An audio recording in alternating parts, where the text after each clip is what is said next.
Hello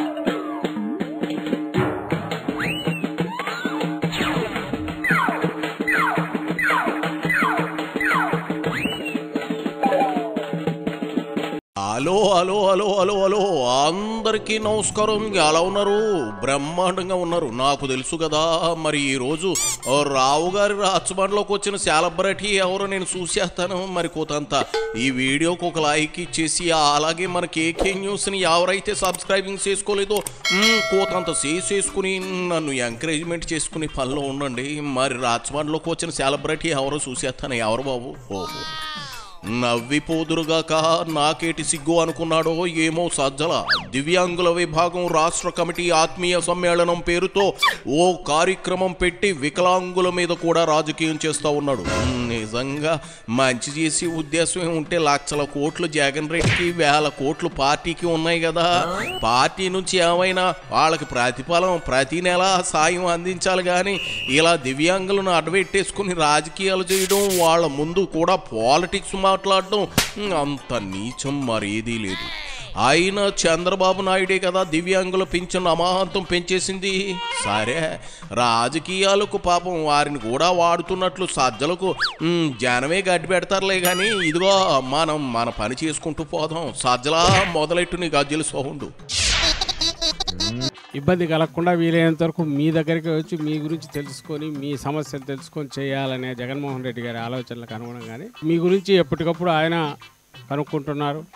అలాగే శారీరక వైకల్యం వల్లనో, మానసిక వైకల్యం వల్లనో మిగిలిన వాళ్ళతో పోటీ పడలేని వర్గాలను కూడా మనమే 4 అడుగులు కిందికి వెళ్ళి వాళ్లకు సమానంగా అవకాశాలు ఇవ్వాలనే ఆలోచనలో భాగంగానే రిజర్వేషన్ల పెంపు కానీ, ప్రభుత్వమే ఒక నిరంతర ప్రక్రియలాగా ఎలా ఇవ్వాలనే దానికి ప్రయత్నం చేశారు జగన్మోహన్ రెడ్డి గారు. ఎలా ఆపాలని కాదు, ఎంత పర్సెంటేజ్ ఉందంటే రిజిడిటీ కాకుండా దానికి కొంచెం అటో ఇటో ఉన్నా కూడా ఇవ్వడానికి ప్రయత్నం చేద్దాం. అలాగే సాంకేతికమైన కారణాలతో అప్లికేషన్ టైంకి రాలేదనో, క్యాంపుకి ఆ రోజు అటెండ్ కాలేకపోయారనో, అలాగే ఒక దగ్గర ఇదైతే అప్పీల్కి పోవడానికి ఉండే గ్యాప్లు వీటిని తగ్గిస్తూ వాళ్ళకు ఇంటి దగ్గరికే ఎలా అన్నీ చేర్చాలనేది.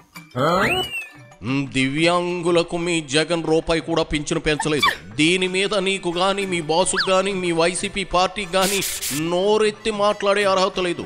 ఏంది ఓడిపోయాక కూడా జగన్ రెడ్డి దివ్యాంగుల గురించి ఆలోచించేస్తా ఉన్నాడా? మరి అంత ఆలోచించేవాడు ఎందుకని ఇదిగో వారి పింఛను పెంచలేదు? ఎందుకని వారిని 5 ఏళ్ల పాటు పట్టించుకోలేదు? వెనకటికి నీ బోటిదే రంకు మొగుడితో సరసాలాడుతూ అసలు మొగుడు నా గుండెల్లో ఉన్నాడంత అలా ఉంది నీ వ్యవహారం. అక్కడ ఆల్రెడీ పెరిగిన పింఛన్తో లబ్ధి పొందుతున్నారు. సజ్జలా అది వదిలేసి మా నాయకుడు మీ గురించే తెగ థింకింగ్ చేసేస్తా ఉన్నాడంటే నమ్మడానికి క్యాలీఫ్లవర్ గాళ్ళు ఎవరో లేరని నువ్వు గమనించుకోవాలి. మరి దీనికి ఏమేం కావాలనో నియమాలు ఆ మేరకు సరళీకృతం చేయండి అని అధికారులు కూడా ఫ్రీడమ్ ఇచ్చారు. ఎలిజిబిలిటీ క్రైటీరియా రిజిడ్గా ఉందంటే దాన్ని సవరించండి. ఆ క్రైటీరియా లేక సమయానికి రాలేకపోతే ఇమ్మీడియట్ మళ్ళీ తీసుకొచ్చే ప్రయత్నం చేయండి.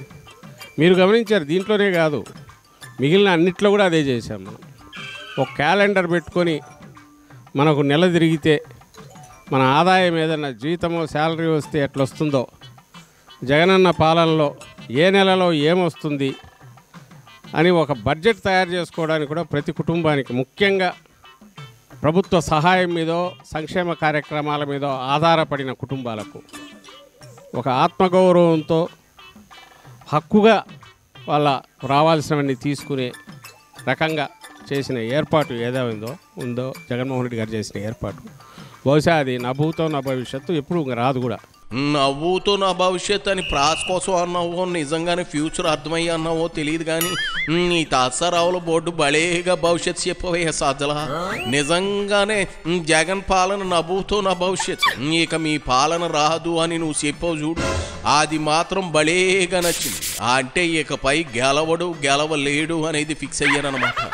లేకపోతే నా భవిష్యత్ అనే మాట వాడవు కదా, ఇక వైసీపీకి భవిష్యత్తు లేనే లేదంటావు అంతేనా? అంతేలే, యాదవులకు పదవులు ఇస్తే జనాన్ని ఎండగట్టారని ఊరికే అనలేదు కదా పెద్దలో. మీరు అది ప్రాక్టికల్గా చేసి మరీ నిరూపించేశారు. సాలు అయినా సాలు. ఇప్పుడిప్పుడే ఏపీ అభివృద్ధి పదాన్ని నడుస్తుంది, మళ్ళీ మీరు అధికారంలోకి వస్తారని తలంపే జనానికి గుండె దడ పెరిగేలా చేసేస్తుంది.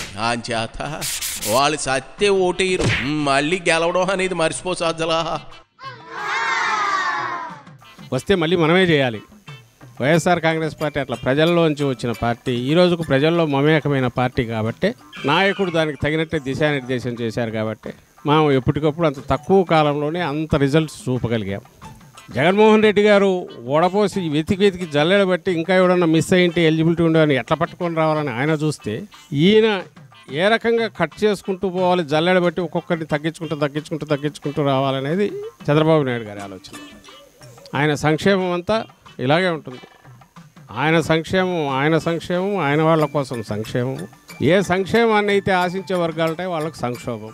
అందులో మనకు బాగా కొట్టొచ్చినట్టు ఈ మధ్య కనిపేది మీ విషయంలో, దివ్యాంగుల విషయంలో అనుసరించిన వైఖరి అంత రాక్షసంగా ఉండాల్సిన అవసరం లేదు. దివ్యాంగులకు పెన్షన్లు ప్రాక్టికల్గా 66 లక్షలు ఉండేది 62 లక్షలకు దించేశాడు. నువ్వు ఈ పెంచిందంతా ఇక్కడ కొట్టేస్తావి. చూడు సజ్జలా, మరీ స్పీడ్ అయిపోతా ఉన్నావు, స్టోరీ మారిపోగలదు చూసుకో. ఓ పాలి లెక్కలు చెబుతా ఇను, చెవులు రిక్కించుకుని మరీ విను. దివ్యాంగుల పెన్షన్ 500 నుంచి 600 చేసింది టీడీపీ ప్రభుత్వాలే. అలాగే డయాలసిస్ రోగులకు 10,000 రూపాయలు పెంచి ఇస్తుంది కూడా టీడీపీని. మంచానికి పరిమితమైన వాళ్ళకి పెన్షన్లు ఇవ్వడం మొదలుపెట్టింది కూడా టీడీపీ ప్రభుత్వమే. దాన్ని 15,000 వరకు పెంచింది. 63 లక్షల మంది లబ్ధిదారులకు ప్రతి నెల 1వ తేదీని ఇస్తున్నారు కదా. నీ కళ్ళు గాని కాకలి ఎత్తుకెళ్ళిపోదియా, అవి తెలుసుకుని చూడు. ఏడాది సుమారు 35,000 కోట్ల పింఛన్లకే ఖర్చు చేస్తుంది కూటమి ప్రభుత్వం. జగన్మోహన్ రెడ్డి గారు ఈ డెలివరీ పెడితే, సంక్షేమ పథకాలు డెలివరీ పెడితే, చంద్రబాబు నాయుడు అది పీకేసి ఇప్పుడు ఈ డెలివరీ తీసుకొచ్చాడు. బెల్ట్ షాపులు, పర్మిట్ రూమ్లు మొత్తం వచ్చేసి కార్యకర్తలు, నాయకులు ఎన్ని ఇబ్బందులు పడినప్పటికీ, అధికారంలో ఉన్న ఇబ్బందులు పడినప్పటికీ ఈరోజు పట్టుదలతో మళ్ళీ మనం రావాలి. ఎందుకంటే ప్రజల కోసం, రాష్ట్రం కోసం ఒక సరైన రాష్ట్రాన్ని దేశంలోనే అగ్రగామిగా నిలపగలిగిన పార్టీ లేదా నాయకుడు ఎవరంటే జగన్మోహన్ రెడ్డి గారు. పార్టీ అంటే మనది వైఎస్ఆర్ కాంగ్రెస్ పార్టీ అని ప్రజలు గట్టిగా విశ్వసిస్తున్నారు కాబట్టి అట్లా లక్షల్లో తరలి వస్తున్నారు ఆయన వస్తే. అండ్ మనము అందరూ గట్టి పట్టుదలతో ఉన్నారు. మీరు కానీ అందరూ నాయకులు, కార్యకర్తలు అంతా. కాబట్టి ఎప్పుడు మనం అధికారంలో ఉన్నా లేకపోయినా ప్రజలతోనే ఉన్నాం. ఆ రోజు ప్రజలకు ఎట్లా మంచి చేయాలని అధికారంలో ఉన్నప్పుడు ఆలోచించాం. ఈరోజు వీళ్ళకి ఇదిగో ఏ సమస్య వచ్చినా మేము పక్కన ఉన్నాం అంటున్నాం. నువ్వు అన్నది నిజమే అనుకుందాం కాసేపు. మరి జనంతో మమేకమైన పార్టీ 151 నుంచి 11 సీట్లకి ఎలా పడిపోయింది?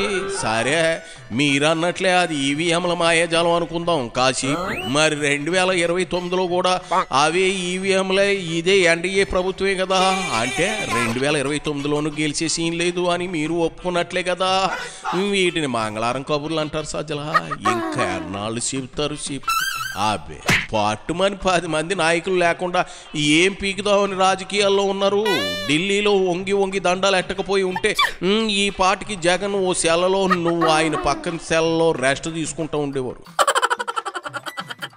అంచేత ఇదిగో దివ్యాంగుల కోసం పెట్టిన సభలోనూ రాజకీయాలు మాట్లాడడం మానేసి వారికి ఏదైనా సహాయం చేయండి. కొట్టేసిన డబ్బు ఇళ్లలో మూలుగుతుంది కదా, ఏం చేసుకుంటారు? వారి కోసం ఖర్చు చేయండి. అంతేగాని సొల్లి కబుర్లు వద్దు.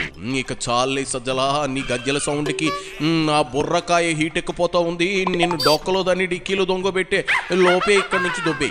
70 ఏళ్ళు అయిపోయి.